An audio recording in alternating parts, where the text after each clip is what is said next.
Okay, you are live. Good evening, everybody, and welcome to the April 5th Council Work Session. If Jenny, you could please call roll. Mr. Peterson? Here. Ms. Saludo? Here. Mr. Keeler? Here. Ms. Fox? Here. Mr. Reiner? Here. And Vice Mayor DeRosa? Here. Thank you very much. Homer, if you could please lead us in the Pledge of Allegiance.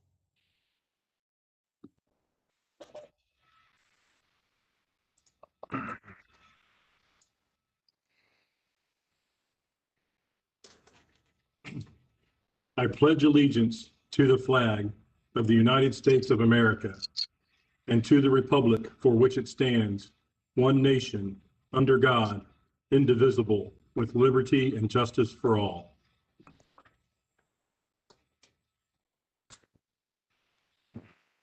Thank you very much. We have 3 items on the agenda this evening, the first of which is a metrics update, and I'm going to hand it over to Brandon, please, to take it away. Thank you, Vice Mayor. Good evening, everyone. Tonight, I'm here to give a brief update on where we are with the council adopted metrics as they revolve around the council visionary goal number 3.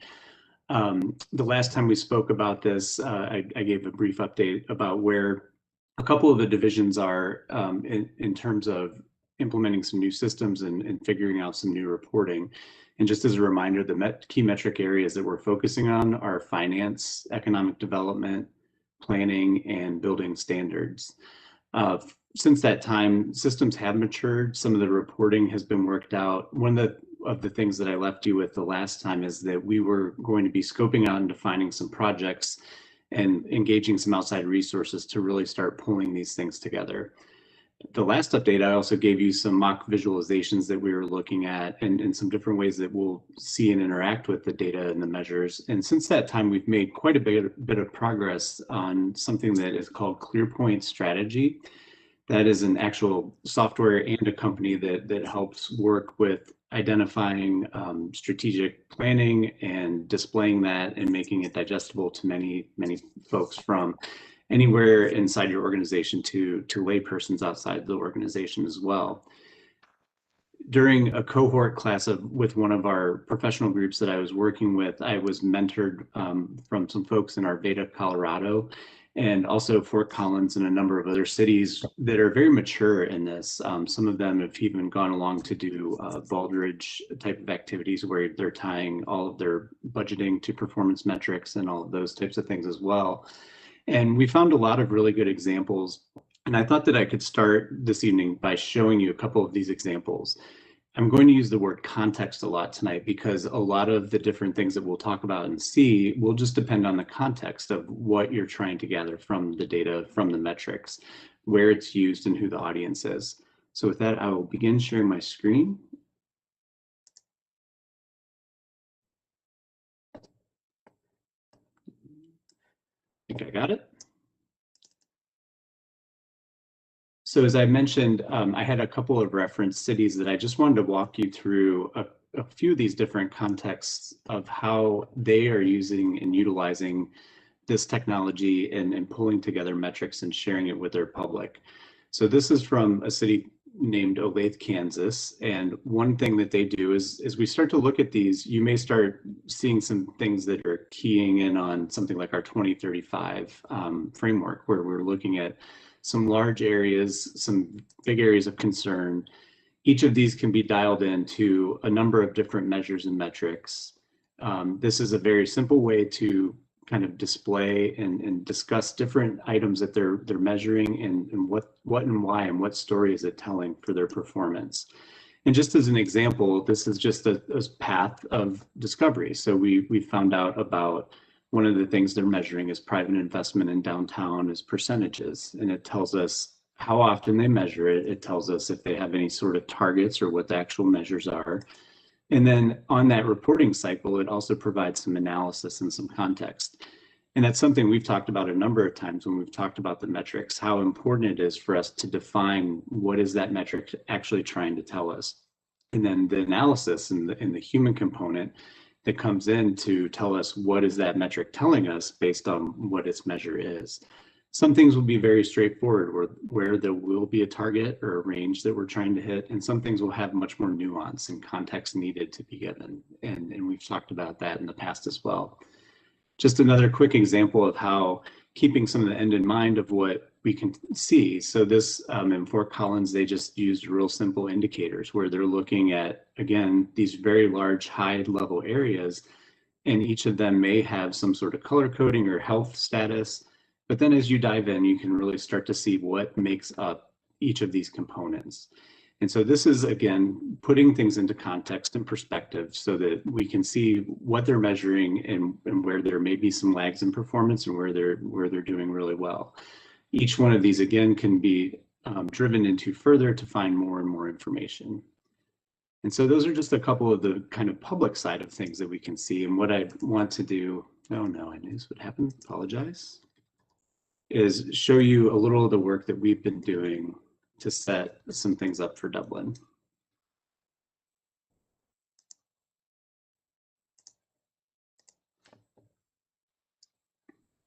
So this is a little more on the nitty-gritty inside side of the software and of the platform, and we'll talk a little more about the reporting and the capabilities again in a little while, but I just want you to see what's kind of going on in the background and give you an idea of the overall structure.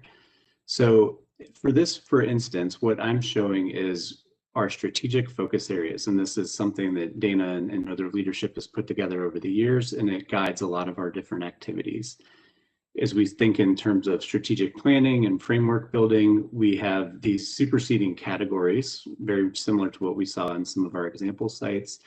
And each of those has a series of different objectives, which may contain measures or projects or initiatives. That idea is that all these things start to flow together so that we can, again, tell a contextual story about, for instance, our economic vitality or our fiscal health. So we can slice and dice and change how we see any of this data and information in many different ways, depending on the purpose of what we're looking at. So we've built in and mocked up some of the data, just so that you can see, again, quickly and easily how, if we're looking at, for instance, smart customer-focused government, what are components that make that up? We'll make this a little bigger. It may help. One thing that Dana has challenged us with as well is being able to go to a departmental level for what we call city manager briefings or our strategic leadership forum. Those really start to dial in on some of the measures of how do we know we're winning? How do we know what our success is at doing the things and providing the services that we are doing? So I'll use our planning group as an example of this. As we start to build things out and we try to figure out how and what people need to see and at what instances, this was a nice example that we built out that's more or less an introduction to one of our departments. A few of you may have seen some of these as examples at a committee meeting in the last couple of weeks. But the idea here would be to present, this is us, this is what our planning group does. We see these things tying together nicely with our budgeting process. Matt and others need performance metrics and measures to go in our budgeting for GFOA and a variety of other things. But our statement of functions and our services and activities really define what we do as different divisions and departments. And so using this as a time and a place to potentially introduce some of that information is very nice, again, depending on the context, if it's for the public or if it's for new council members, if it's for new directors or senior leadership. What we can then do is we start tying everything together. So this starts to look a little familiar compared to a couple of the other cities that we saw, where we start pulling some of our metrics out and we start displaying it differently. We're not just deep down in the weeds and looking at that. At the same time, we're missing a little bit here. We're missing the definition and we're missing some of the context and the analysis. And I'll show a different example where we can add those back in. But again, it's a snapshot of some of the key items that we look at and we monitor. This starts to really tell a whole story of whatever activity it is that we're tracking and that we're talking about. So I'm not having, I don't mean for you to digest these metrics. We're working on getting these in here from the various systems, as I mentioned, and most of them actually are live and good metrics. So this is a step forward from the last status update where, again, we had some static PowerPoint slides for you. A benefit of this is that we start tying into our different systems. And when we talk about the data platform, that was a key component of that, where we have some centralizing that can be done with the data that then can go out in many different places. So this is an example of how we tie in directly to our GIS system to show contextual information in the place that we want to see it. We can also tie into some of our other data systems that if we have deeper graphics, and I know you've seen some of our examples like from our Tableau or our Power BI software, where if some slicing and dicing and some further filtering is needed, we can also tie those in as well. And one last component I wanted to bring up about this in particular with planning is that measures don't tell the whole story. We're a city that runs on projects and initiatives and special functions that we do. And it's very difficult to kind of get the idea of the breadth of all of those going on at once. And so this starts to allow us to pull that type of information in as well, where planning has long range projects that are not just a pure straight measure. It may include some measures that tell them how they're doing along that timeline, but then it also allows us to kind of see a traditional Gantt chart type of view, as well as start recording and capturing all of the different public interactions. And so that's something that I think is really important for planning, that when we have one of these 6-month to 2-year projects, that we can go back and we can see what type of public interactions we've done at different steps along the way. This helps us identify any sticking points in the processes as well, or just to define and tell the story again of how we're doing and what we're working on. I'll pause for just a second here if there's any quick questions. Otherwise, I have a few other things to show. So Brandon, I know that, static PowerPoint slides are not, always like the best, and it's hard for us to sort of see as you're clicking through. But I wonder if you could kind of you can have Jenny throw it in board pack, but it's helpful if I can, because these are really small on my screen. Sure. It'd be really super helpful if I could actually see them, because then I can make them a little bit bigger, that kind of thing, just when you have a chance. Certainly, yeah. We do have a couple of the PDFs. These can all be viewed live. That's the preferred way, down the road as we get this set up more. But they can also be scheduled as PDF reports that get sent out, which is really nice. So we have some samples of those, and I'll make sure to get those to Jenny. Great, thank you so much. Brandon, I know I it's want to awful to ask see. you, as you get this finalized and fully vetted, is this something that council can easily refer to? Like, it will be available for anyone to kind of see where things lie, what the progress of something is, who's managing it? I mean, is this something that you anticipate will be engaging for anybody that's in the city, or even actually for the public? Absolutely. That's the whole point behind this is again, we had one of the godfathers of Ohio GIS. He used to say, create data once and use it a bunch. And that's kind of the idea, again, where we're tapping into systems when we can so that things get automated and updated automatically. In some cases, people will be filling in some information monthly, quarterly, whatever that reporting period is. But the idea is that the data in this information gets presented in whichever way you need it as the audience. So you will be able to go and find what you need to find, whether it's in context of a 2035 framework or whether it's just in context of going to a certain department and looking up their measures and metrics. And this is a great example here where, as the different teams have identified and you've identified things that you're keen on understanding and seeing, this is just a little different viewpoint where we can look at these. And again, I'm just kind of cruising through here quickly, but you get the idea that you're able to see who's the person you would contact if you had a question about. You're able to see the most up-to-date data. You're able to see the analysis that one of the directors put in themselves, saying that we may not have a target for this data, but here's what this data is telling us, and here's the context behind that. So yes, that is the ultimate goal, is that this is available. And again, as we saw on those public websites, there's some portion or some view of this data that the public would want to see. And we see that as a powerful launch point as well for involvement with the public. We're always pushing on open data and trying to get information out to people, sometimes it's just hard to find the audience that needs to use it or wants to use it or needs to know where to find that information. And this is yet another way for us to do some of that as well. Thanks. Sure. So as I look at a couple of other things, we've been, again, as I mentioned, we've been engaging the teams, and our next push with this is to really engage the vendor and kind of get our logistics in line so that we're able to get even more of the metrics in place and then start creating those reports and creating those methods for which you'd be able to go and actually view them. Oops, I'm sorry.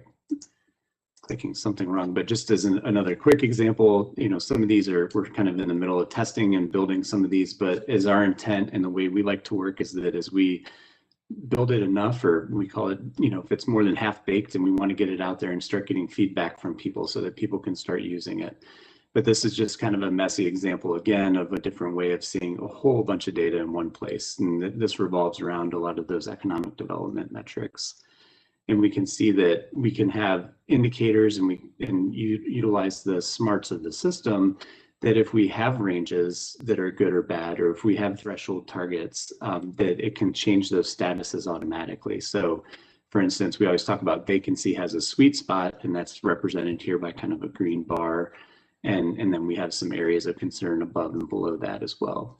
So we're finding that it's very powerful, and it offers us a lot of what we need to be able to do from this front end. And I think that was one of the challenges we were having, because we have so many different groups of people that do so many different things. And we see this as highly beneficial to start pulling a lot of this information together in one place. Again, from anything from a cross-functional strategic plan like the economic development strategic plan that touches many different departments. And we'd be able to, again, kind of have a high-level view of the status of some of those objectives and activities around that. And then, from what I know of 2035, that starts to nest in as well with this. This is another example. So Brandon, and we're talking housing, like for instance, if we want to know, we could utilize this as we study something. For instance, if we wanted to know what the number and types of housing in the Dublin area are, what the rental rates are from one to another, like to give us an idea of where we're void, where we need to be looking at filling the void. These are the kinds of places that you would help us with data. Is that Mike? Sure. If it's appropriate for a system like this, some of those cases, it may be a completely different tool, but what, again, we're always trying to do is create those referential links. So if, for instance, one of our goal for planning or one of the 2035 framework things has to do with housing, if we could get you there, and then it takes you to a whole nother experience where you can really explore housing in depth, that's also the goal of something like this. So the answer is yes and no. If it's not the exact right place to stick and have the data and have you interacting with it, the goal would be to get you to that place as quickly and easily as possible. All right, sounds good. Sure. Any other questions? If not, I have just a couple of other things to show you all. I like to give you some nuggets to really, keep it in the front of your mind that we've got a lot of data activity going on in the city already, even if we don't have kind of the master dashboard just yet. But I saw the Vice Mayor was about to ask something, I think. Go ahead, I'll ask when you're done. Thanks. Okay. So I know a few of you you may have seen a couple of these during our admin committee meeting where I gave some examples, but I just like to kind of give a showcase. One of the questions Councilmember Fox asked was, are these new things or are they things we've been doing? And that's something we're really trying to work on getting better at is storytelling and making sure that people that aren't directly involved with things understand how we're utilizing data and the different technologies to help people make better decisions and to help inform our policies and help change our services. And so this is just a real quick example of a visualization where working with Christine's group and the Forever Dublin, when we're looking at where we might want to target services or where we may want to target communication efforts during something like COVID, for instance, when we start to bring different data sources to bear that we have access to, it helps us see the city in a different light.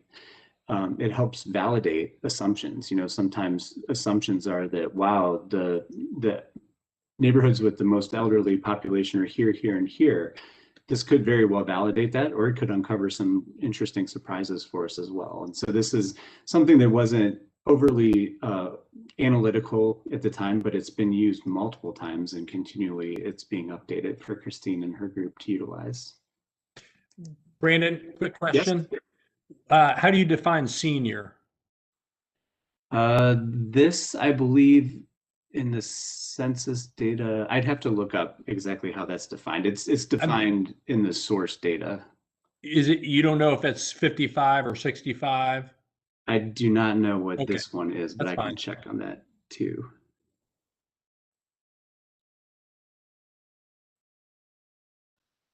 And this could have been user driven. I'll double check with our staff, because it could be something that whoever asked for this to be done, say, show everyone from this age forward.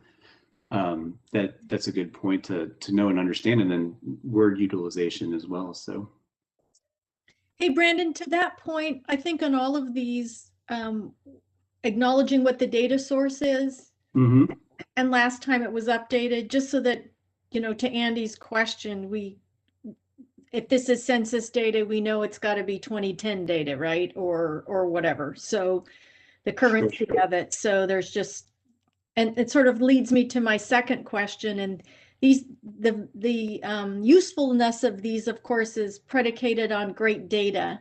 So how are you guys feeling about, from the primary metrics that council put forth, that we have the data that we need to populate these in the way that we all know we would like to do that?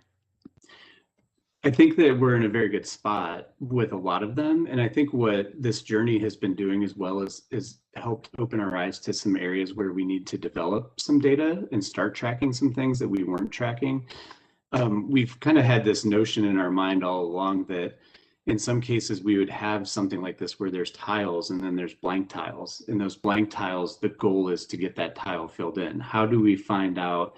And this may just be because we're still building it at the moment, but I know planning went through a couple of exercises where they kind of tweaked and thought a little bit differently about their metrics to say, you know, a measurement of time was much more meaningful than a measurement of count.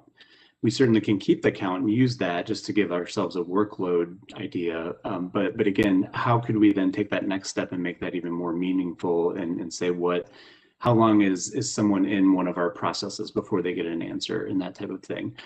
All in all, within these four groups, finance is certainly the most mature. Their reporting has been there. It's just a matter of us getting that data into this system and into these displays.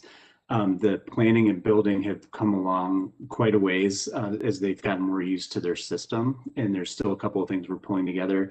And then economic development, I think we've even found some other pieces of data and some other metrics to start putting in there as well that complete that story. So I feel like we're in a good place. Still work to be done for sure, but we're moving along.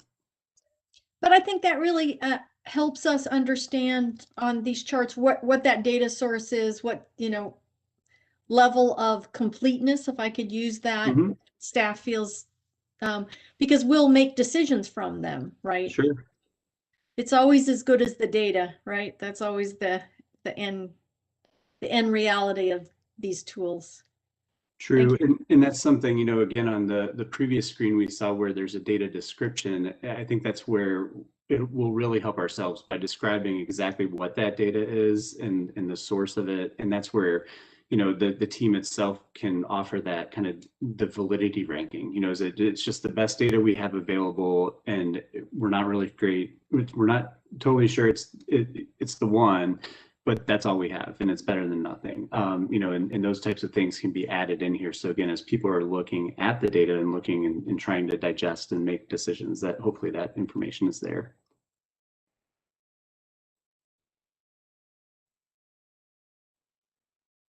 Okay, a couple more show and tell, and then I'll let you move on with your evening. So A lot of activity again is around our public works side of things and CIP, and again, just yet another example of yet another maintenance type of application where this time we're looking at our shared use path system and looking to see how things are actually grouped based on condition and area of the city and other factors for work planning. So this is utilized in some cases just as a visual representation, but at the same time, there's a lot of work going on in the background that pulls this information out into various reports that get placed into our CIP, for instance. So we have a number of these. That area has been a little more mature. Our asset management and Bob Taylor, that group has been utilizing these tools quite a bit, and it's really helped them, I think, move some things along quickly. Sorry. Boxed in here by my screen sharing. Similarly, when we have large overarching programs and projects, for instance, we have a 7 to 8 year cycle for inspecting and looking at all of our sanitary sewers and sanitary manholes. And so being able to see kind of where we are in that cycle and in that phase, as well as planning that work, that all goes back to the council goal of being efficient and continually improving. And again, this is kind of how it ties all together with performance analytics and our process improvement, where we can keep track of those and we can assign crews to be more efficient. We can look at certain times of year and really slice and dice and all of those types of things as well. We're finally done with snow. I'm calling it for sure now. I think someone, a couple brave souls did it a few weeks ago, but this is an interesting one that we look at, and I think sometimes we don't know the amount of assets and the amount of things that we're doing. So we plow an awful lot of miles of non-streets. So this is just an indication of that and how the crews kind of break that up into different areas of the city and then what types of things that we're working on plowing. So, this all goes to the heart of service, and this goes to the heart of services for our residents and being able to get people around in inclement weather, even if they're not driving, which actually has a tie into mobility and a lot of these other things. So it's just, I like these types of stories that it looks like one thing, but it really means a lot of different things. I may have mentioned it in one of our last briefings about this is a really great tie-in between our performance analytics and PyWorks process improvement group and utilizing data. So as the police were looking at potentially adding another district, we were able to run an experiment and monitor data and utilize that in their decision-making process. And so this is just one of the kind of outputs of that, but there was quite a bit of analysis that was done by Tom Hershey on our crimes analysis side, and then also with our GIS and data team to look at this. And an interesting piece that I just found out about was that originally when they were looking at another district, they had been looking at a much broader area, but then upon the data analysis, they really figured out that that district could be much smaller and they could still provide the levels of service in the other districts. With the continued level of service. And so I thought that was just kind of a neat, interesting tidbit, not only one that we decided to do another police district based on this type of analysis instead of just our gut feelings and those types of things, but also then during that process, we were able to change and shift and shape for the best possible scenario for service. Our mobility team and police work close together on analyzing crashes to look at engineering solutions and public safety solutions. And this has gone through quite a modernization process over the last couple of years, and it involves a lot of moving pieces and parts. There's state reports that get sent to us, and there's systems in the police department, and there's data that engineering uses.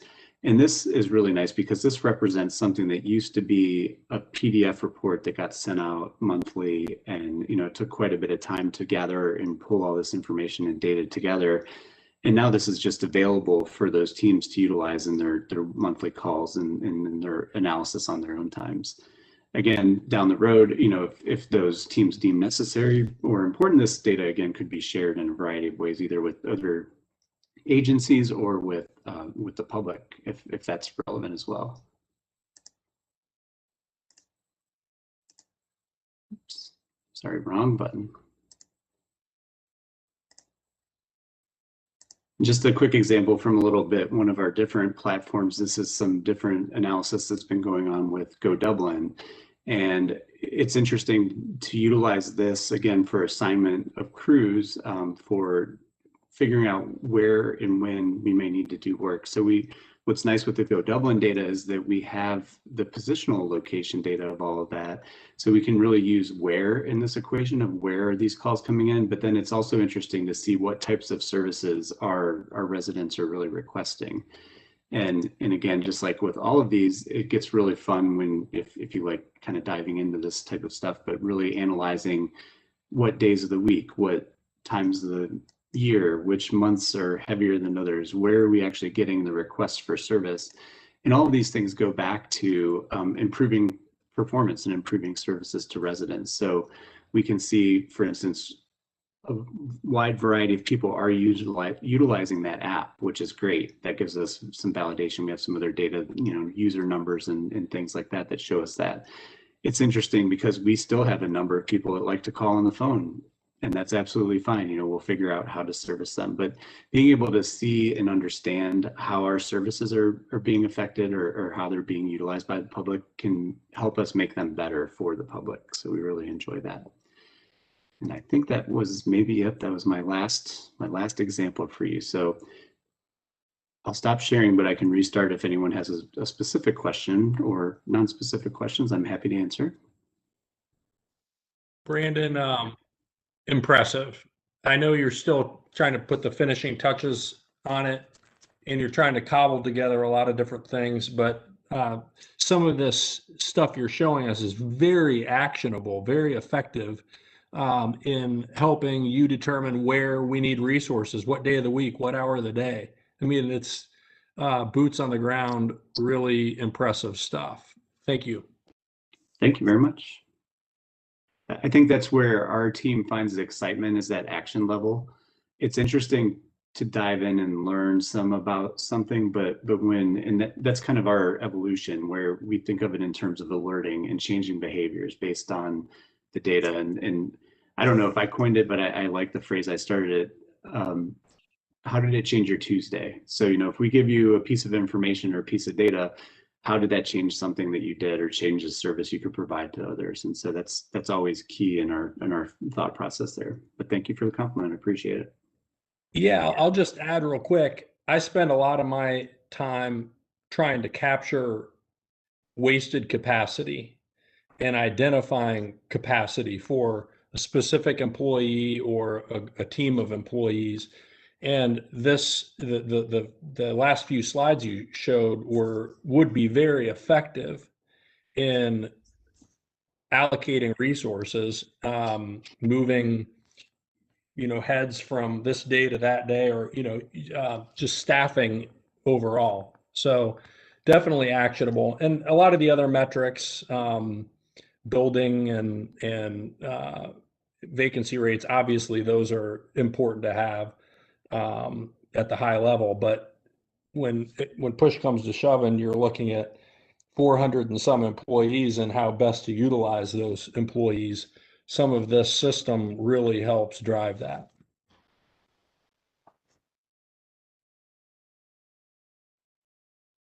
Brandon, did you have you gotten to the point where you've been able to consider how council could weave some of these into our ongoing discussions?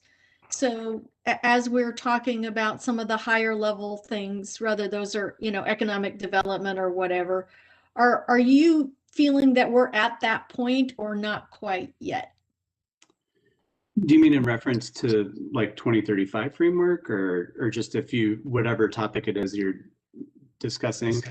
Whatever topic, because several of them that you showed tonight really relate to many of the topics that we've been talking about here recently. So I know it's, we're an impatient bunch, right? So you're showing us something and we're assuming it's done, but being able to integrate, say, when we were talking about the DORA, to say, look, well, here's the response rate our police are seeing in these districts. This is what we think will happen. There's just really nice synergy between some of the stuff you've shown. And I guess maybe it's a question and a request that maybe we could start as the team feels comfortable integrating some of that so that we can begin to say, I mean, we weren't aware necessarily where you are, right? The reason for your update tonight. So how do we keep ourselves involved, and how do we, begin to utilize it as a council, I guess is the question. So. Yeah, I think that, the crux to that is really the other part of all this is building this culture. And you're the recipients of some of this information, and sometimes it may not just be as deep as it could be, or it may not be as live as it could be. So you may have a resultant map of an analysis. Sometimes it's just going to take us as a whole organization to build that culture, to understand that there probably is something somewhere that would help this conversation. How do we find that? And that goes back to a question I think Councilmember Fox asked earlier as well at the admin committee, was it revolves around discovery. How do we even know that we have information about this topic, or that this information would lend itself to that topic? And so I apologize, I don't have a real black and white answer for that, but I think as these things become more and more available, and we find more ways to show that, and then also improve our own peers and our fellow staff mates' abilities to understand when to bring some of these tools to bear, I think that will just continue to get better and better. By all means, if there's certain topics that are being discussed, it could be something that I'm not always aware of what all the different meetings are as well, and so it kind of goes every which way. But as we're involved, or we understand, in some cases our job as a custodian or a librarian almost, to understand what's there. And we kind of joke about being data concierges. Sometimes we may say, hey, we think this data may help you, and people may say, nah, no, it won't. And that's absolutely fine. But sometimes they may find something that could become of quite good use. So I think, again, it's just kind of awareness and just trying to continue that building and asking those questions. Is there other information that could help us with this decision or with this discussion? Brendan, I think Kathy's really got the point here, because when we first had these discussions about building this data platform a couple of years back, it was it revolved around a lot of council having an understanding of what the metrics of any particular topic was, any data that we could gather, because it seemed as if the only way that we could ever get any real data is through old-fashioned surveys or historical perspectives from staff or whatever, but nothing was really available to us in real time. So we were making decisions based on assumptions instead of actual factual data. And so for us, I think, I love, as Andy said, this is rich, but it has to be, for at least at council level, usable enough to be able to make good decisions. And I was thinking even today, as we're talking about housing, and I'm looking for myself, I'm actually researching data on what kind of housing opportunities or options are in Dublin. What are the rental rates if we're looking at rental property? What are the rates, and like, how do I draw the line to find out if our rental rates are comparable to urban rental rates, things like that, so that we can begin to assess how we need to make changes to make things right. So for me, this data has to be really usable by council as well. It can't just be a staff-owned data to help with them, because I think we have to make decisions based on actual data, and we have to be able to use it as well. So yeah, so that's just my perspective. That's why I said, is it old or is it new? Because we have to make those decisions. Thank you. These are all very helpful for us, for sure, in the continued building of all of this. So, any other questions for Brandon? Thank you very much. That was terrific. So we'll see you back for another update here in a few months, right? So probably, I'm sure I'm on that matrix somewhere, right? Sure. Great, thanks. Our second topic tonight, and I think Homer's going to lead the discussion.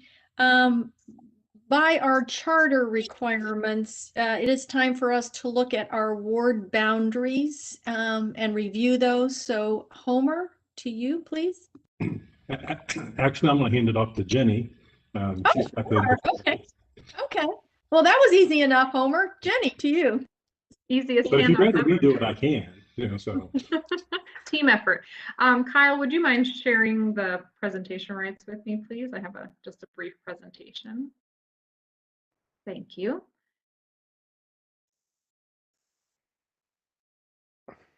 Good evening, everybody. Get this pulled up here. Hope everybody had a nice weekend. As I mentioned, I have a short presentation which we included in your packet, but I thought I'd go through that really briefly tonight. So, and again, just as we indicated in our memo, this is a ward boundary adjustment discussion. So this is the first time that you've seen this in 10 years. So the city charter requires that council review the boundaries and looking at, how we make sure that the population is equally divided amongst the various wards, and that's looked at on a 10-year time frame. And the last time we had this discussion with council and they made a determination to be in line with the charter was in May of 2011. So tonight we wanted to bring forward to you, just again, introduce the topic, get some information from you, answer any initial questions that you have, knowing that you will see this later for future formal adoption. And again, we can even look and see if we need an additional work session for this as we move forward, depending on your conversation. So I know you've not all discussed this yet, and that's really why we're here tonight. So again, this is a group effort between myself, so planning, Brandon and his group, city manager's office, and then obviously the law director's office. So we're all here to help answer your questions, which I'm sure you'll have some as we go through this. Sure. So we included in the packet here, and I'll talk through the graphics here, and then Brandon can maybe talk a little deeper about the numbers and where they came from. I know there were some questions about the data.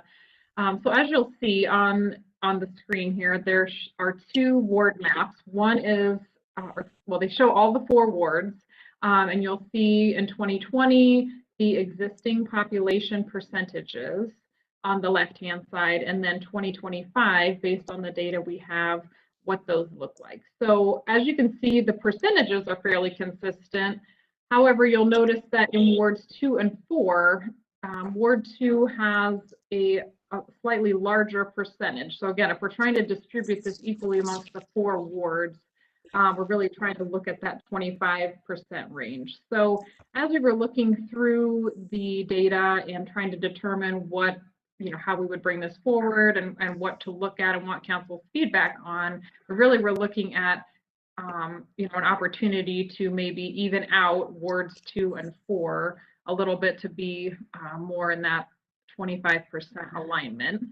And so in order to do that, we sort of targeted this subject area highlighted in purple here, which really sort of spans between wards 2 and 4, and looked at what could be shifted from 2 to 4 to make that a little bit more even and that more equitable 25% range.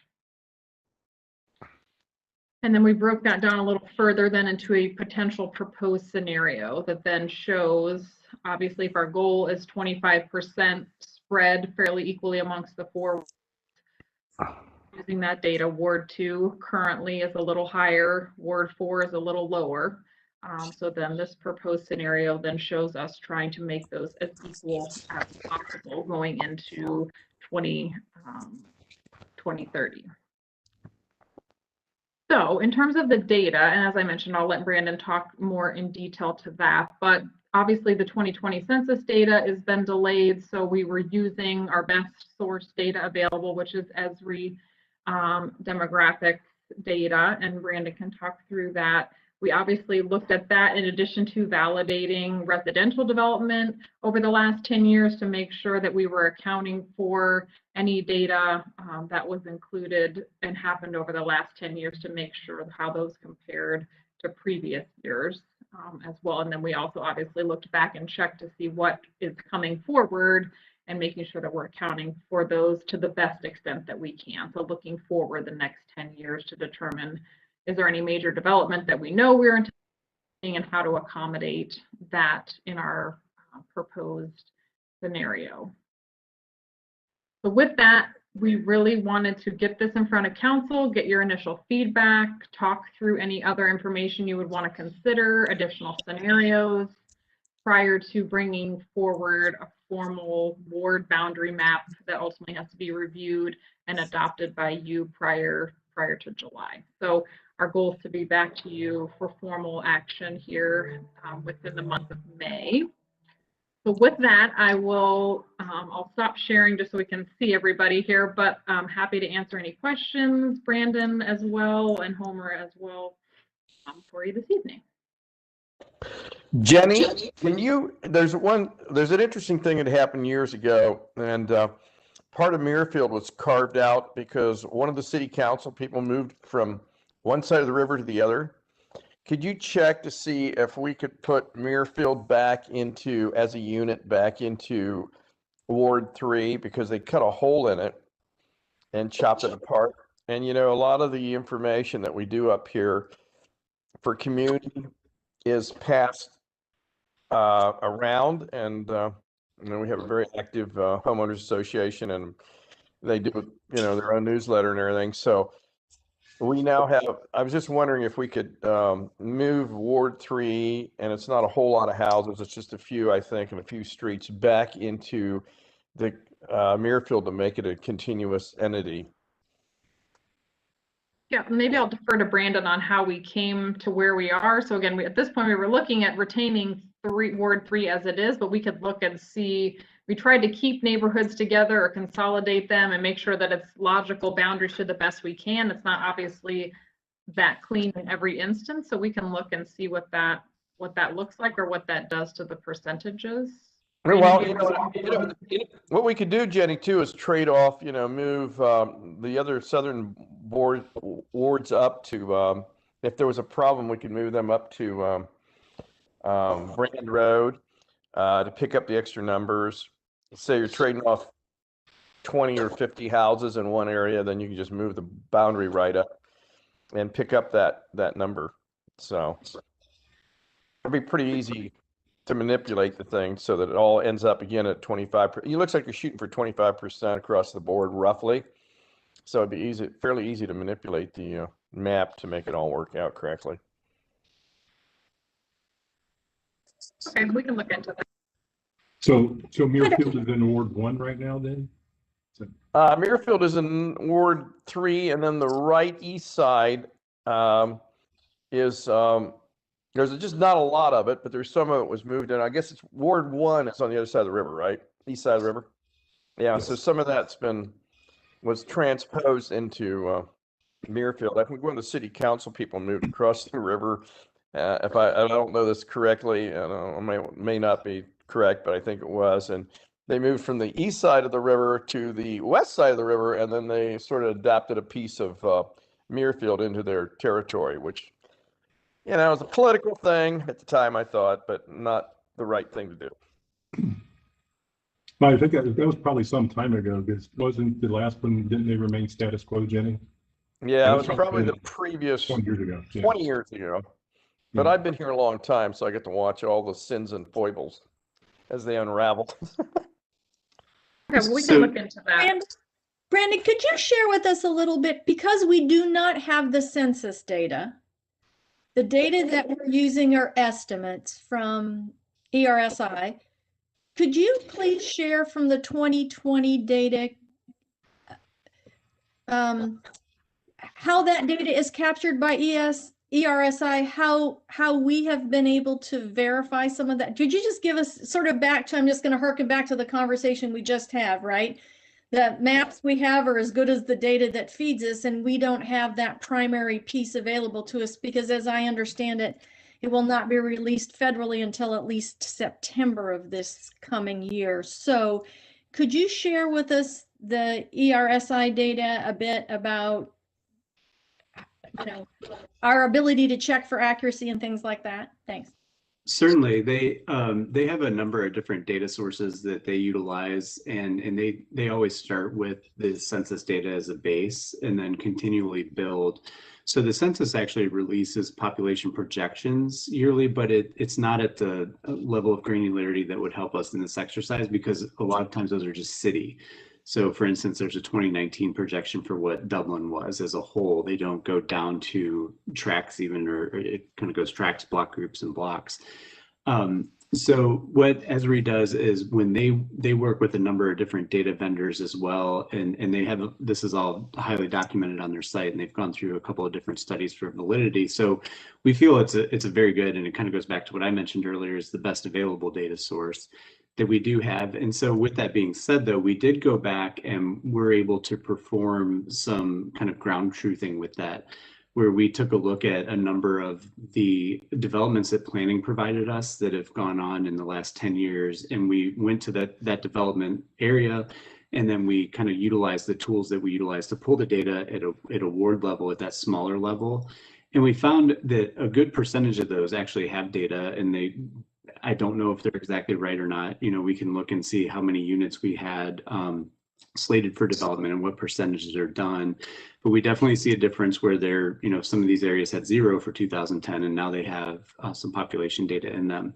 There were some areas that did not, that still were just 0 and 0, even though, you know, there were obviously some housing units built in there. So there's, you know, the recourse for that, it seemed kind of weird as we did that analysis, because when we went to that such a small granular level of detail, we weren't getting some of those results. But then when we back out and we look at the ward level, they have a conditional quality ranking, I think. I forget what they call it exactly, but it's all based on the size of your geography that you're trying to apply to this to pull numbers out, and how competent they are in those. And so when we're dealing with a citywide or a council ward level, those numbers are much better than when we're dealing with a specific individual neighborhood. So, you know, to answer the question, there are some areas that I don't think they're representing, but overall and holistically, the total population matches what the census has projected for the whole city as a whole, as well as just the projections that we had for 2020 from the community plan survey and study that was done prior to 2010. So, you know, all being said, I don't know that any data source is going to be perfect, but, you know, again, with what we have available to us and with the timeline, we feel like this is a pretty good data source to utilize. So when you said you looked at some of the areas that were 0, so when we look at Bridge Park and some of the areas that we've growth, does that tool allow us to look at a multiple block area and say, does this seem right? Because the shifts that we're seeing, we know where the building has occurred, right? We don't know how many people live in a household, right? And without the census, we don't know that. You know, people move, kids go to school, kids move in, et cetera, so forth. School districts have grown, but are we able to look at it at some levels of granularity? Because as we start to move the map, how do we know we're moving it in the right areas? I guess, so then the question is, can we see a level of granularity, say in a block level or quarter mile level or whatever? Well, that's the analysis that we did do, and we went through the exercise. We found a couple of the different neighborhoods that we thought were candidates for that, like for instance, Bridge Park, and we go in and we actually outline the whole existence of that. One thing we're struggling a little bit with as well is that the block boundaries actually change between census. So because of the development in Bridge Park, that now contains probably 8 to 10 blocks, when in the past that was all one block, because they start to pull in more blocks as population gets more dense in those areas. And so what we're able to do is we can, again, put in whatever type of boundary we want. We just see that in some cases we're not getting results, and in some cases the quality judgment of that, because the size is so small, is not there. And that's going to change immediately after the 2020 results come out, because then because right now basically they're dealing with blocks that didn't exist in the past. So yes, we can find some of that information. We weren't finding pure results for everything. When we take a look at that with the development data, like the number of units, you know, per ward or per housing division and development, even putting in a kind of a plug for saying 2.75 people per unit, and you know, that's hard to do citywide and depending on the housing type. But we see the same patterns. So we if anything, we would guess Ward 1 is slightly underrepresented for the number, but at the same time, there's still a lot under construction there. So some of that we're counting people that, you know, when we look at our development numbers, we're counting people that can't possibly be there yet because it's not finished. But otherwise, when we do look at those development numbers, we see that same pressure where we see Ward 2 and Ward 1 being the two pressurized, where Ward 3 and 4 are the depressurized areas. So in the past, the way this recommendation came about was 10 years ago, we had a couple of different scenarios, and one was what Councilmember Reiner mentioned about the Brand Road area. There's this section of Ward 3 that is south of Brand Road, and that was one area we analyzed about moving into Ward 3, or I'm sorry, into Ward 4. And then the other two sections were both pieces that were north of 33 up to kind of the Terra Hill neighborhood in those areas. And so as we looked at the new numbers that we had out there, a couple of those scenarios didn't make as much sense, you know, trying to get to the 25%, but combining those areas where we use 33 as a cutoff and moving those to Ward 4, it seemed to get to that point where then even if Ward 2 did grow more and even if Ward 1 did grow more, that they shouldn't exponentially outpace the other two over the next 10 years. All that being said, based on development patterns in 5 years, it could be completely different. But from what I understand, and Jennifer Raylor could help us if she needs to, is that that would be in your purview to re-examine that. You don't have to wait the 10 years. So if something, if we call it a life-changing event happens, we can look at this again as well. Yeah, I was going to say, you know, we were knowing that the census data isn't going to come out until September. We are very much planning on taking a look at that data and seeing if it causes any significant change to the data that we currently have. And if so, we will certainly come back to council and inform you of that so a decision can be made. I have a couple of questions and one's for Jennifer. You know, as I look at the charter, my understanding is that when you do the establishment of ward boundaries, it's really based on, it should be based on the substantial equal population for each ward when you make the boundary change, not necessarily 10 years out, which that's why I'm a little confused as to the projections, because as I look back on the 2011 study, they did do projections. They didn't necessarily change the boundaries based on those projections. They kept it the same. And also those projections, if you compare them to today's actual population, weren't particularly accurate because, well, it's impossible to be accurate 10 years out on population. You don't exactly know how it's going to happen. But if I look at that, compare them to what they projected and what it is actually today, they were off by a good 10%. So I'm asking the question of one, why worry about 10 years out? And then two, because the data is so important in order to get it accurate, to me, it says at the no less frequently than every 10 years. I'm with you, Homer. I think the census information is extremely important on getting an accuracy on how to change the boundaries. So for me, I would like to have that data before we actually change boundaries. I'd like to hear what the others say and answer the question about the, you know, why 10 years out, because I think it should be, the boundaries should be based on today's population, I feel. I agree. Go ahead.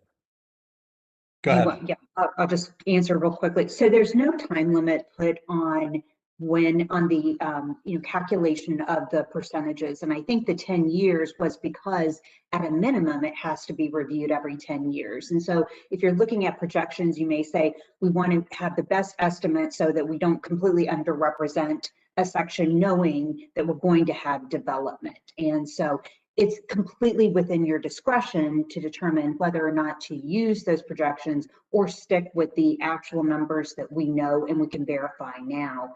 To the points made earlier, this is a minimum. You have to review these boundaries every 10 years, and we're coming up on the July 1st deadline. So that's why we have to talk about it now, and you have to pass something now. there is no maximum. And so we could pass this in July and we could come back with the census data, decide that we want to do something different and have legislation in the fall. Or if there is some huge development that comes in that was unexpected, we can certainly modify this anytime. Yeah, thank you, Jennifer, because that's really what we got to know to make a decision. So that sort of closes the conversation in a way. Really does.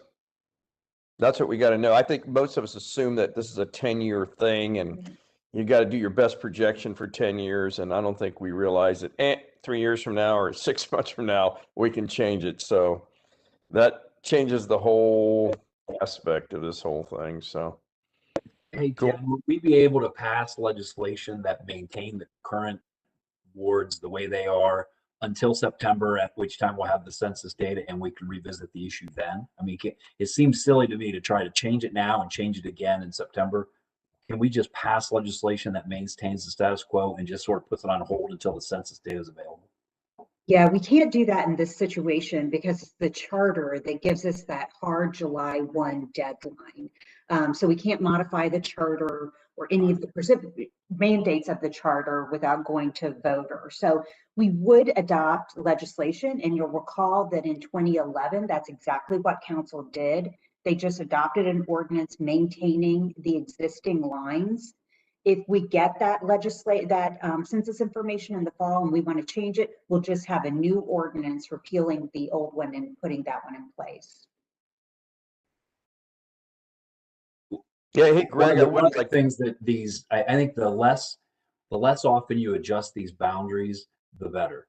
The less role council has directly, just that stuff that John was talking about, where people move and all of that nonsense should have absolutely no place whatsoever in this conversation. So the less often we adjust it, I think, the better. It gives people stability. It's bad enough for me to even know what ward I voted, let alone what one I represent. So the fewer changes, the better. And I think if we were to pass something that maintained the status quo, but made reference to the fact the census data is coming and we will review it and revisit it if it is warranted. And then, of course, we don't if it's not. But I think changing it or doing anything now and then doing it again is contrary to the point of having stability in this. Yeah, I agree. I think it's counterintuitive and counteractive to what we're really trying to do, which is to truly even out the wards. And we don't have as good of a picture about what those numbers are till the census data comes out. It's not our fault that the dates aren't going to match up this year. It just is what it is. So I don't like to do multiple changes in a year. It also, frankly, from an optics perspective, doesn't look that great. It's like, what are you people doing?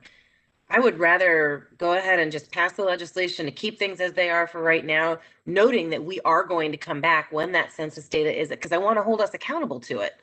Knowing we're going to come back and review that census data, and at that time, if we need to make a change to even out those wards, that's when we'll do it. That makes much more sense to me. I would still like to fix this 20-year screw up and try to have a contiguous community within its boundaries, which is just a number of streets. I think, Yeah, John, I've looked at the map and you're right. There's this weird little hunk that was carved out of Muirfield. It's like this little tiny loop. And I definitely think that when we do whatever we're going to do in the fall, once we get the census data, I'd like to see that cleaned up too. It doesn't really make a whole lot of sense to take this weird little loop out of Muirfield into a different ward. Yeah, no, and it's wrong because, our community has such interest in putting out information and everything else. And all of a sudden that particular little area really doesn't belong to Muirfield anymore. And that was really I think a bad thing. And it would be nice to fix it. So it's confusing for sure. Yeah. And those people think they belong to the major Muirfield ward. So when you talk to them, they don't. No, you're really voting in Ward 1 across the river, basically, type of ward. So it's a mess, and it's something that probably never should have happened. But I would like to fix it before I leave this body, and it's just another one of those little things that need to be repaired before you go, in case I do go. So we had a wonderful census, and thank you, Christina, for your work on that. 80-some% of the people filled the census out. We have good data. We just don't happen to have it today. We will have it later. And I think for the citizens who took part in that census, for, as Greg's point of, less change until we know, and let's use that wonderful data we're going to have in a few months to get it right. Yeah, we owe it to them to get it right, not to just take albeit a relatively good guess at it. I don't know that we're going to come up with anything that's vastly different from what we're seeing here tonight, but we owe it to all of those folks to get it right. And if that means we postpone for a little while, then that's what it means. I think that's the right thing to do. I agree with that, Christina. And I think the other thing that maybe is worth discussing when we revisit it, when we get the data, is that we don't have to necessarily wait 10 years. We're going to have information that's analytically correct. All this data is going to be much more correct. And I think in fairness to the public, we want to be sure that each ward is represented equally and that populations are even. And I don't think we have to wait 10 years to do that. But like Greg, I don't think we should be doing it out of whim. But I certainly think that, maybe whether it's every 3 election cycles or every 2, I'm not sure what that is. We can talk about that. But I do think that we will have better data and we can make better, especially we have new big developments. We don't know what housing is going to look like in 5-6 years. So I would like to at least have a discussion on the policy of how often we take a look at it. Well, that would be a charter change, right, Jennifer? No, not necessarily. No. It's you Only can if do it you as do often as you wanted to, but not that I would want to do it frequently. But 10 years, you can't go past 10 years. I understand. Yep. Cool.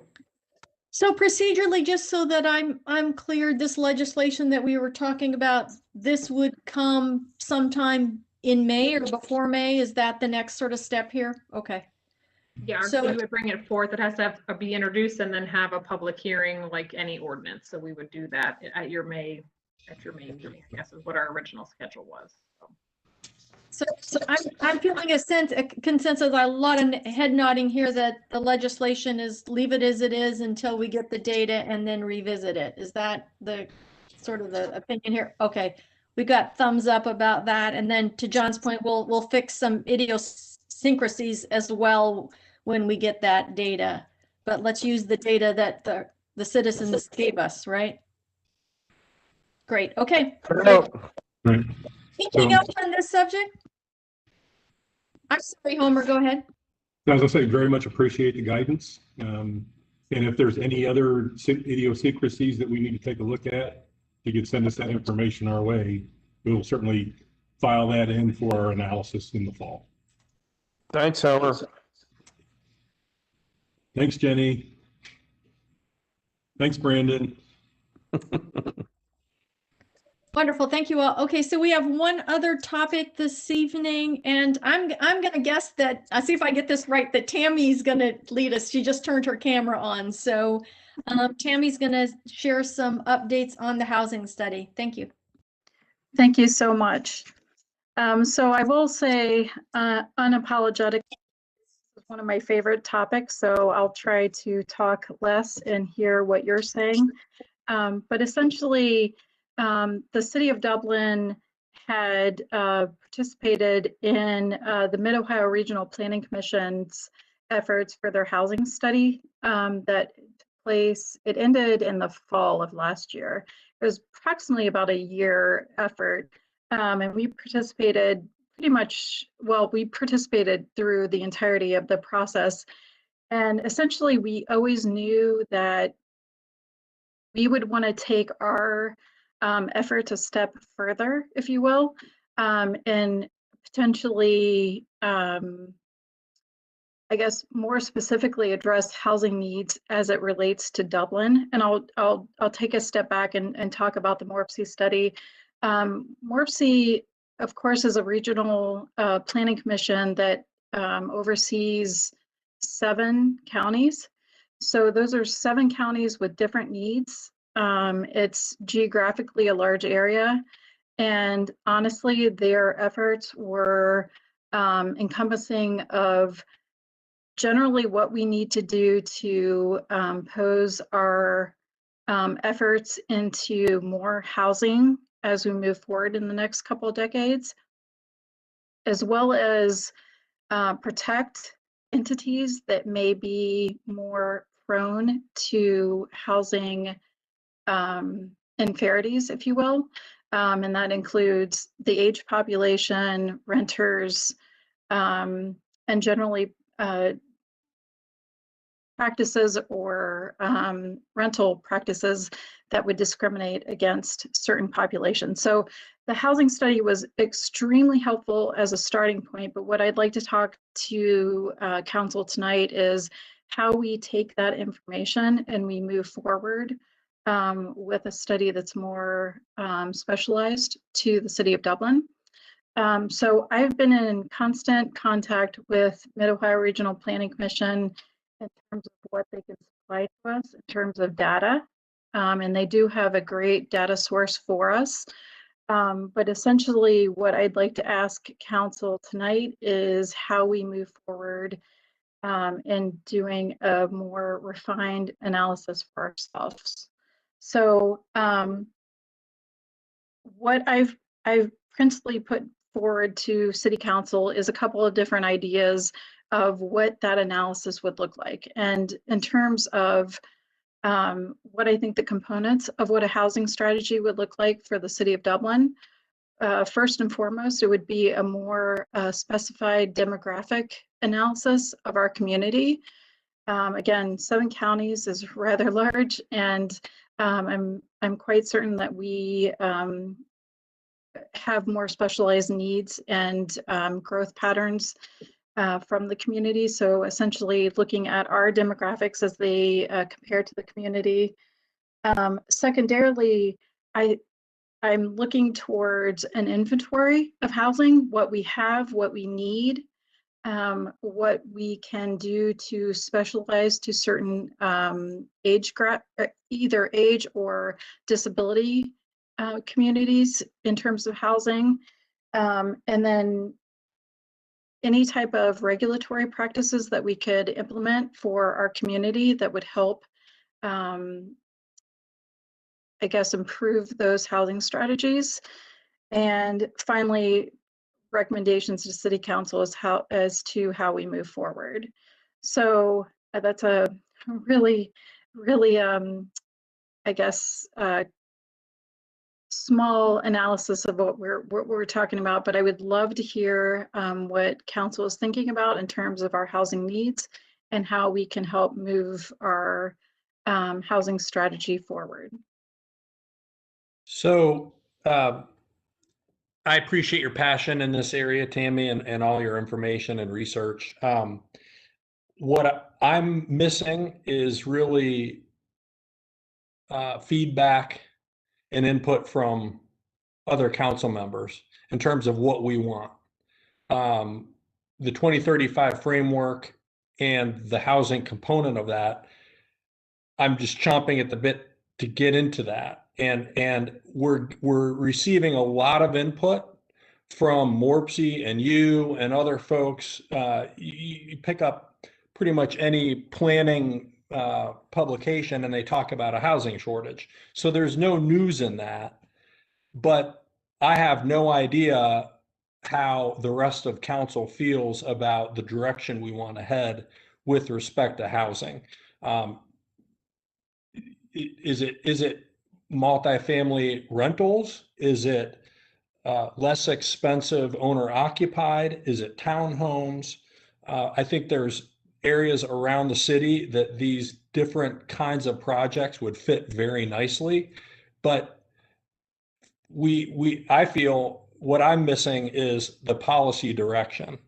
So for me, I go back to the 2035 framework, and my question to you, Tammy, is when will council have the opportunity to have a conversation about what it is we want? Again, we're getting the inputs, but we need to take the information we're receiving and filter it and decide what direction or directions we want to head.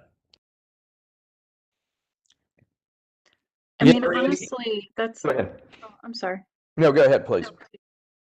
I I mean, that's an excellent conversation. And honestly, we struggle ourselves to know, we're dealing with developers right and left, to be honest with you, to identify areas of the city for either multifamily or a single family residential development. And quite frankly, it is a land use that takes up a lot of space. So we need direction from city council to understand where you want us to go. So what we could do, I mean, we could do periodical check-ins with city council to continually talk about this as it moves forward, or I guess I would look to you for more direction. So Tammy, I think what would be really helpful is if we're going to talk about this within the 2035 framework, what would be helpful is to have an understanding of, you know, how are we in terms of where are we on our build out for residential? How much do we have left to build on? So if we're 80% built out, we've only got 20% left to build residential, whether that's single family versus multifamily, whatever that is, right? So what does that look like? What kind of you know, square mileage is that, or square acreage is probably a better way to put that. You know, what are the different potential options? Because I think we're going to find ourselves up against space. I think we're going to find ourselves up against building to Dublin standards, but making things affordable at the same time. I think that's something that's going to be a bit juxtaposed against each other. And I think for us to be able to answer some of those policy type questions and what direction we want to go, we kind of need to look at all of those things together rather than, I think part of what Andy was getting is like, we're getting all this information, but it feels like it's like, well, here's this packet of info, here's this packet of info, and then there's this other packet of, like, we kind of need to figure out how to get it under one umbrella so that we're considering everything as we think about moving forward. You know, Andy and I talked with a council member from another city, and they're talking about allowing, for example, nanny flats, you know, basically additional buildings on individual property so that older folks, maybe they move into their own nanny flat and they rent their home out, right? So they're looking into considering that kind of a model to at least allow for some of their aging population to stay in their homes longer, because that's typically what they want to do. So there's other considerations that we haven't even touched upon yet. And I just don't think we have all the data and all the information in one place to try to figure out from a policy direction perspective where we want to go. And I think also having some understanding of what we're talking about when we're talking about affordable housing. Are we talking about actual affordable housing, or are we just talking about less expensive product? There's a difference. Because when you're talking about affordable housing, you're talking about FMRs, you know, HUD's definition of FMRs and all that other stuff. So I think there's a little bit of clarity on vernacular that needs to happen as well. You know, as head of the Community Development Committee, I went out with two groups who build high density units, and it was very interesting.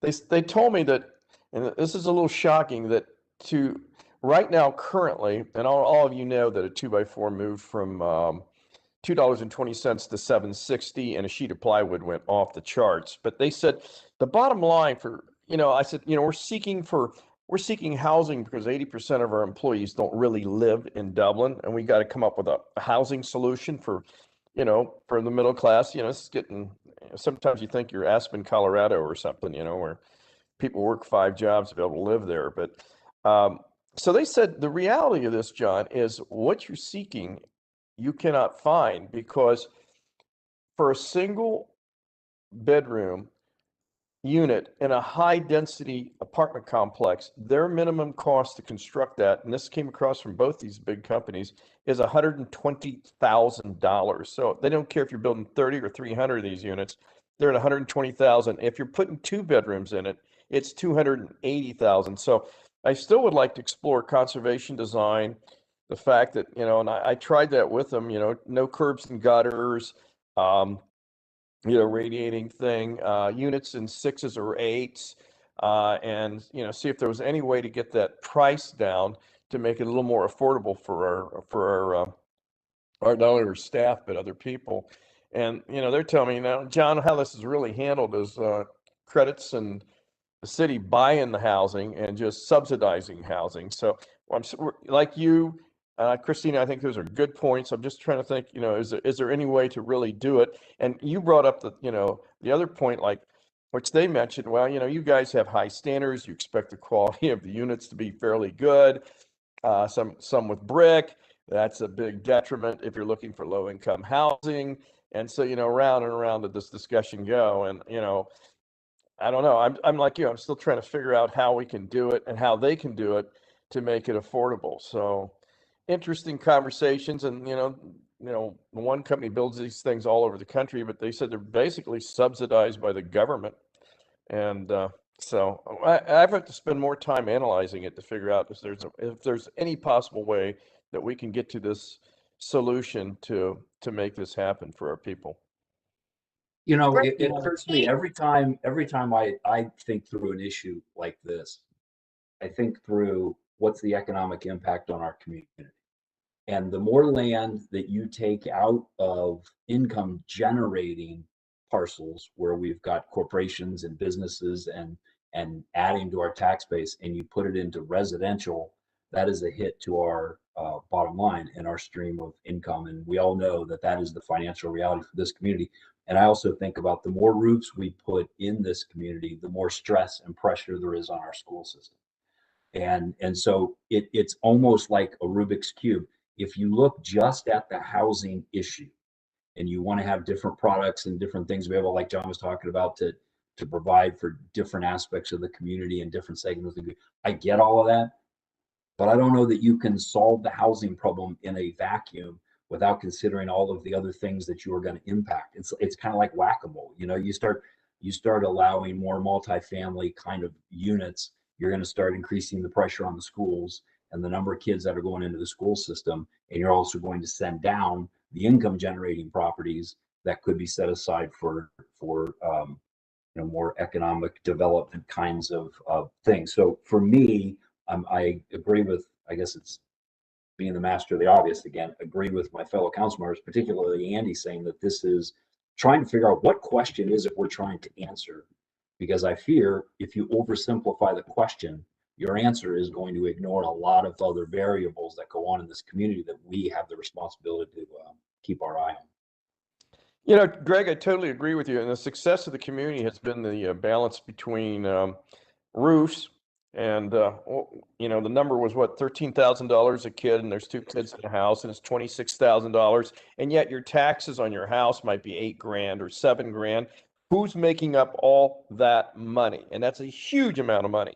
Well, the businesses are making up all that money. You know, public enemy number one business is the group that's the salve for allowing us to have a really extraordinary school system, great bicycle trails, great green space. So, and our success really was based on that kind of planning, trying to push forward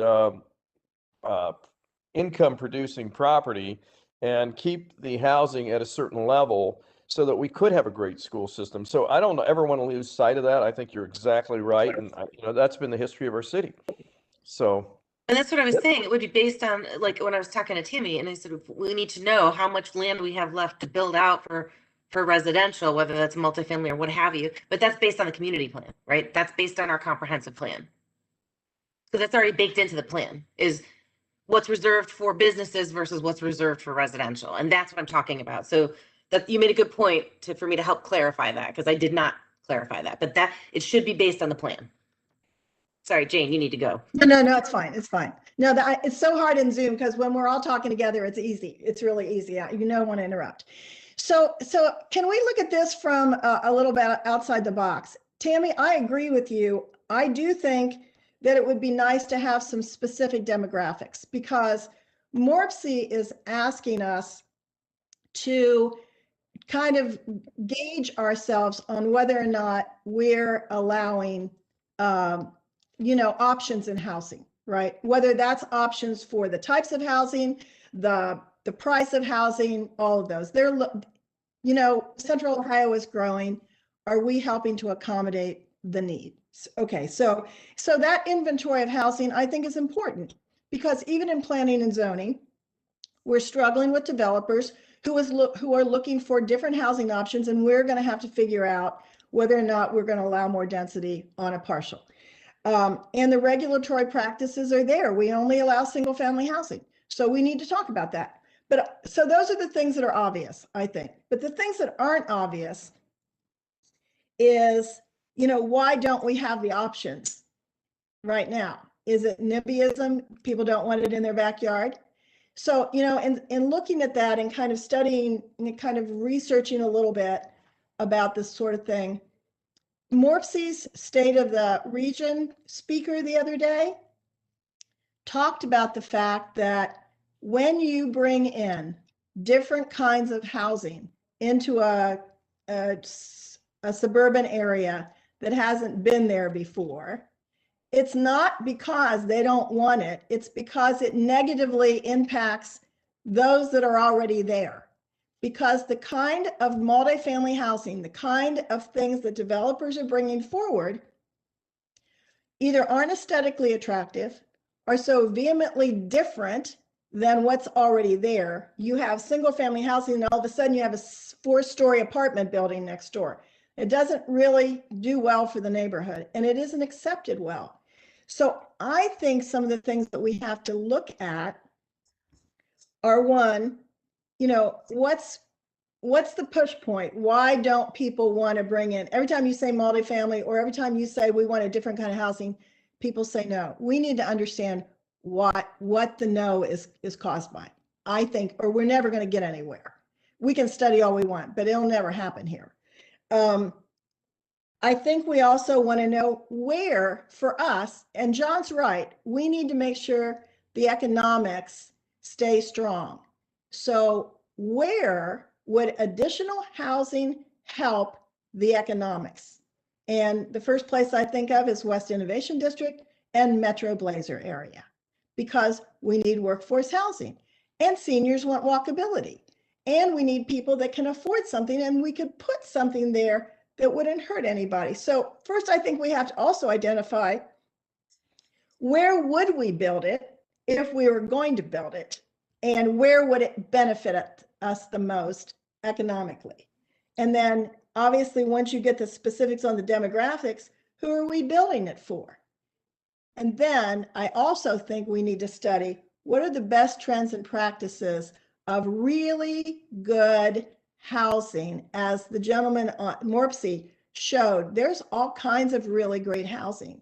And like John says, sustainable. Those pocket neighborhoods with smaller footprints where you can have, seniors living in it. They're mixed. They could be seniors, they could be singles, they could be small families. There are neighborhoods that you can allow more density, but they're so attractive that they would not create a NIMBYism kind of pushback. I think we have to go from the other side. If we could dream the best kind of new housing for Dublin, the best kind of trend-setting, knock your socks off kind of great new looks, then we are not going to do the same ladder struggle that every other community does by saying, we need more multifamily, we need more of this, we need more of that. Well, that's fine. We know we need it, but what's it going to look like? And where can we put it that benefits everybody? So I think, those 3 items of where would you build it? Who would you build it for? How can we benefit economically by doing so? And that it would sustain itself is additional study that we need to do. So I'm sorry it took so long, but I'm also passionate about this. Greg will remember this, and to try to get the housing price down to then it was actually 3 places. There was the Bridge Street corridor, and then we looked at OCLC. And the idea was to build another high-density, walkable city that's really a great place to live. And OCLC was that campus where that could actually occur.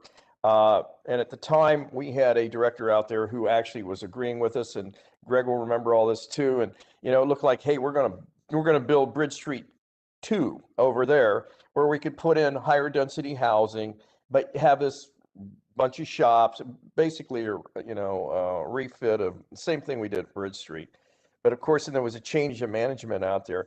Now, one thing you mentioned, Jane, is very interesting. In talking to developers over the years, they said, and I agree with you, I think Metro Place is the kind of place where as we zoned that in the 80s, that thing was just almost all commercial housing or commercial businesses. There wasn't that much housing related to it. That's a great place to bring in some kind of housing without, I think, a lot of blowback.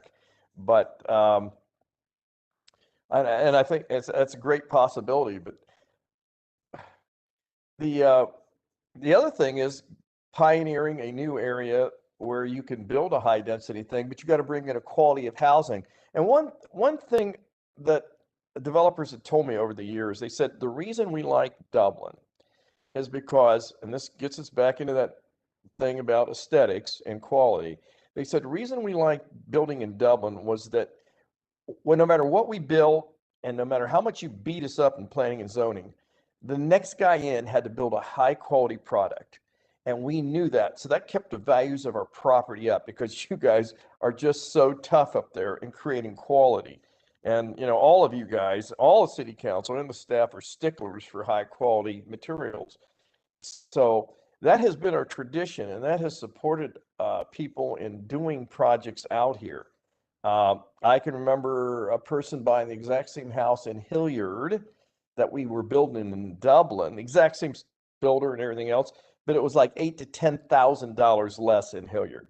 Okay, because again, we were enforcing aesthetics and quality of material. So all this sort of fits into this giant pot that we're thinking about and trying to resolve. It's you know, it's tradition, it's schools, it's, you know, where can we do this? And right now, from talking to the developers, they're saying base price for 1 bedroom, $120,000 and rising fast. 2 bedroom, $280,000, $240,000, and they both had similar prices. So, is that affordable housing? Yeah, I don't know.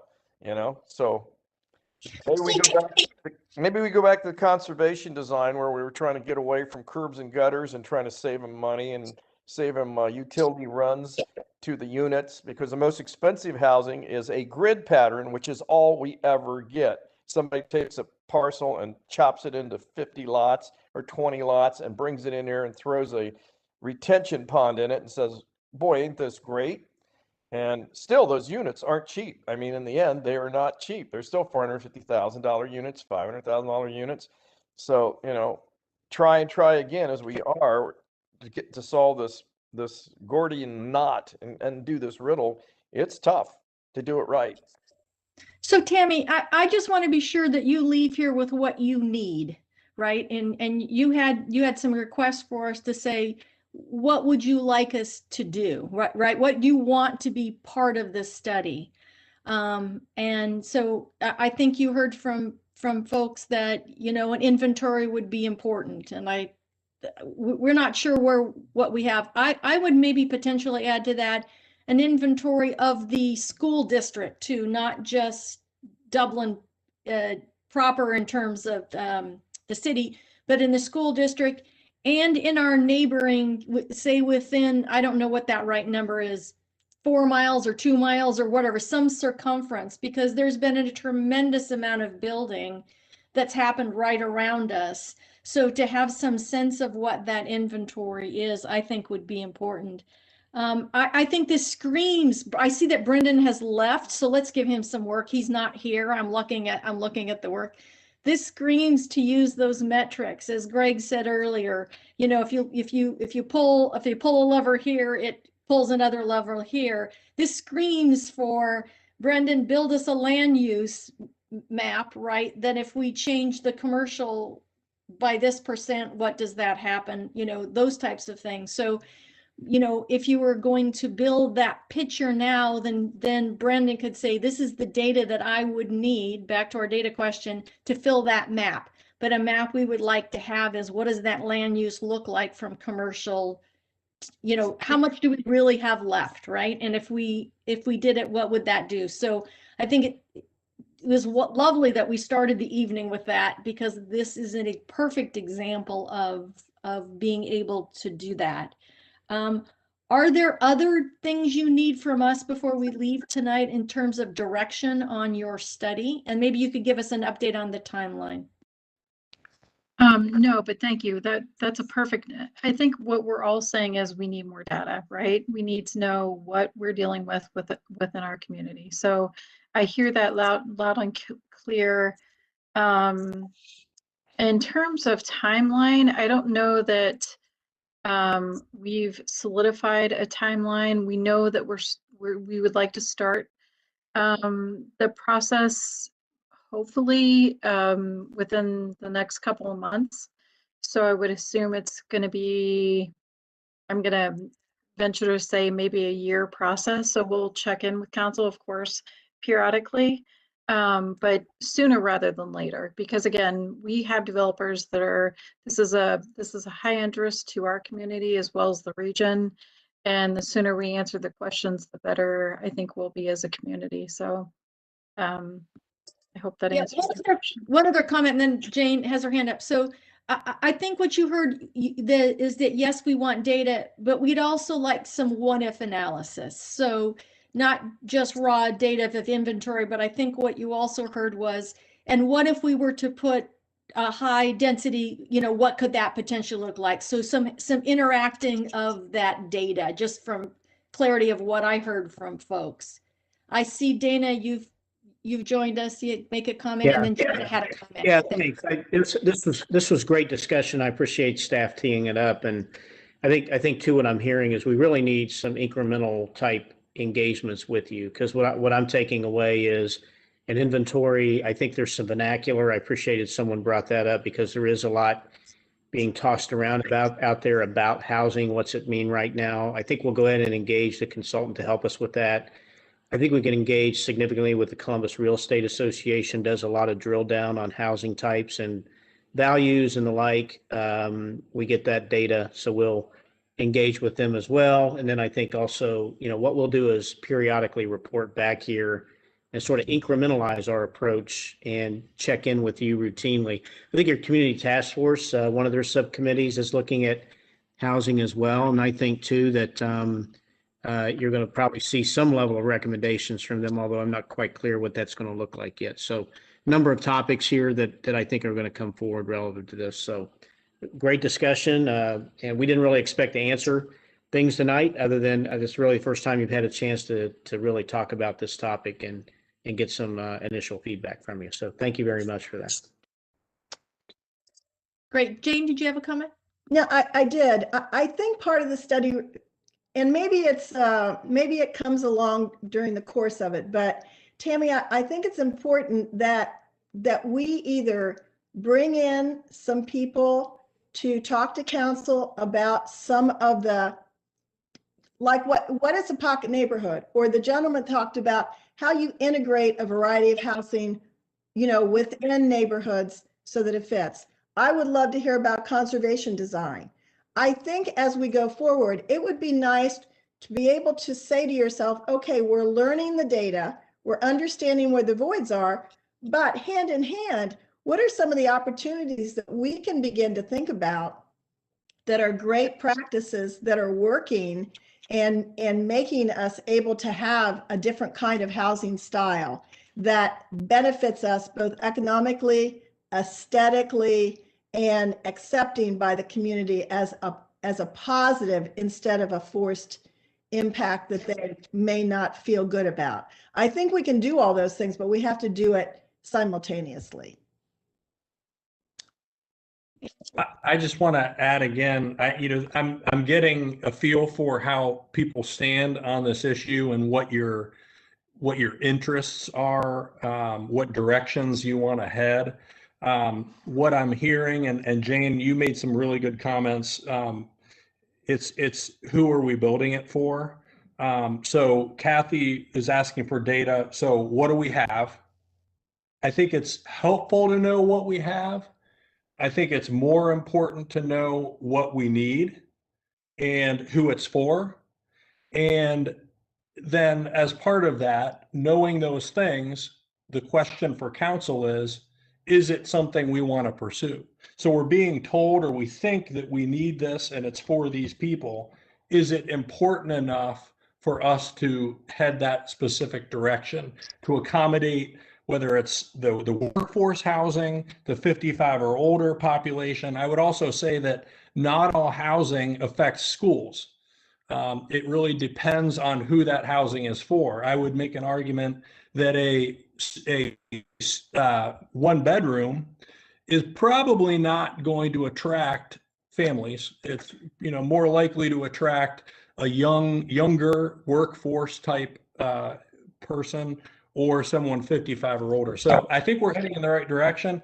I personally think that having this conversation with all council members and understanding what direction we as council really want to head before we spend a ton of staff's time evaluating workforce housing, for example. Well, maybe we don't want to do that. We want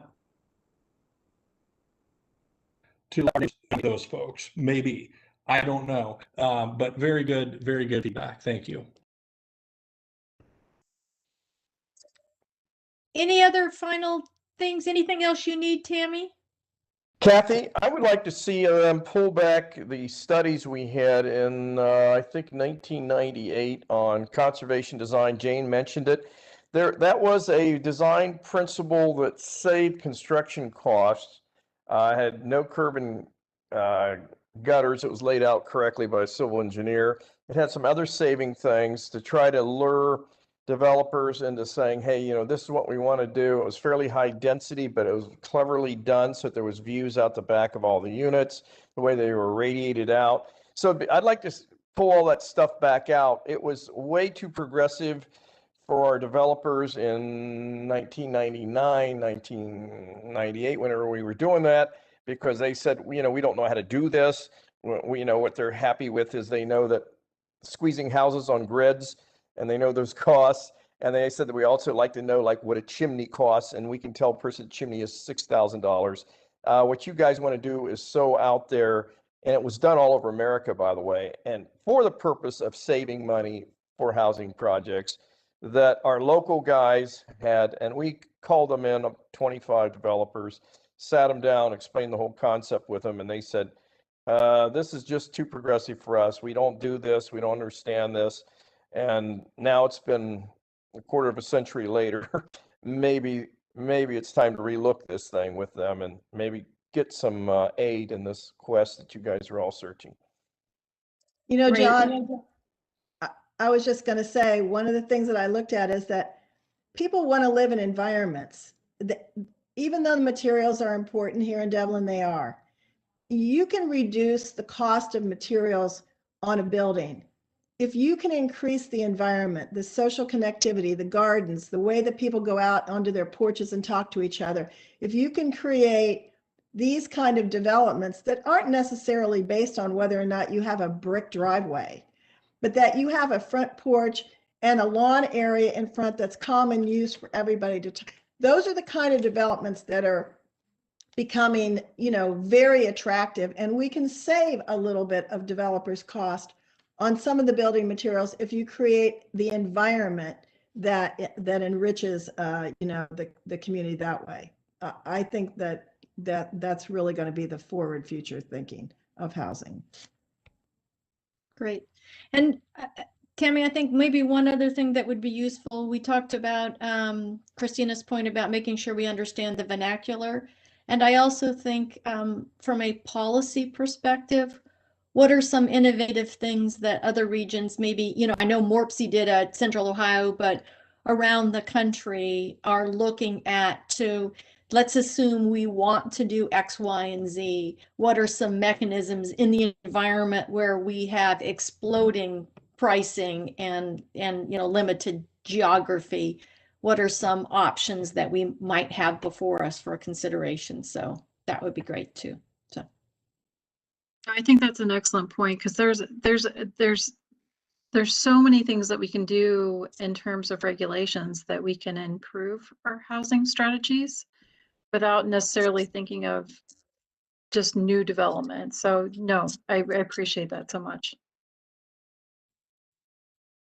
Well, Tammy, this is important work. You can tell that from the conversation tonight that we all feel that this is important work to be done. So thank you very much for being passionate about that and for for your work on this. So we look forward to the periodic check-ins and the way forward. Any other things this evening before we, I guess, go watch a little basketball if you're so inclined, or go for a walk if you're so inclined? There's still a little sunlight out there. Anything else? Thank you, staff. Thank you very much, everybody. Have a nice evening. Everybody. Thank you so much.